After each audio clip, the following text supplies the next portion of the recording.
quais são os fatores de risco relacionados ao aumento do câncer nessa população?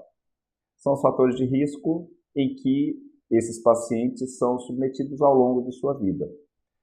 Então, a gente vai ter o sol, o cigarro, o sedentarismo, o consumo de alimentos de má qualidade, não em quantidade, mas o consumo de alimentos que são cada vez mais processados, mais industrializados, com mais corantes. Esses são a maioria dos fatores de risco associados ao desenvolvimento do câncer.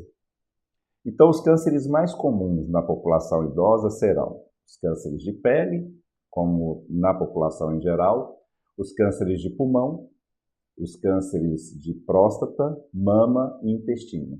Esses serão os maiores causadores de mortalidade por câncer nesta população. Como a gente faz para prevenir? A gente não espera envelhecer para ter hábitos saudáveis. Esses hábitos saudáveis eles devem começar numa idade mais jovem.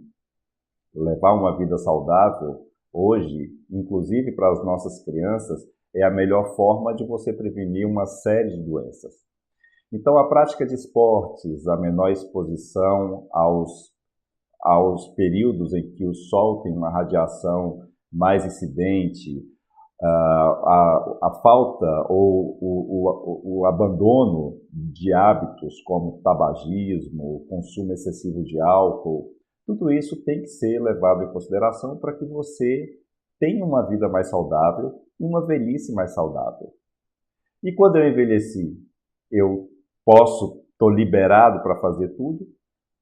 Os hábitos e as normas de saúde que envolvem a alimentação devem manter e a prática de esportes também, inclusive na população mais idosa. Não podemos esquecer que aproximadamente 40% dos cânceres são preveníveis com mudanças de hábitos de vida.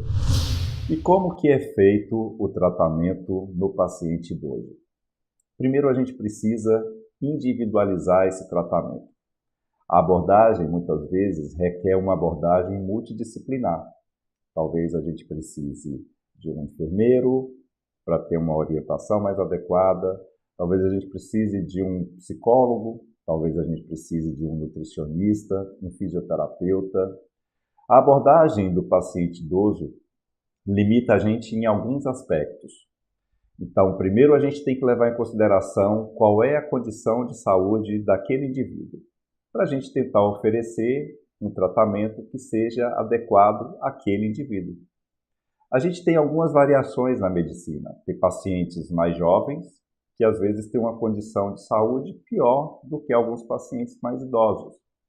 Por outro lado, a gente tem pacientes idosos que têm uma qualidade de vida muito boa e um performance clínico, um estado geral excelente. Não tem diabetes, não tem hipertensão, não tem problemas cardíacos.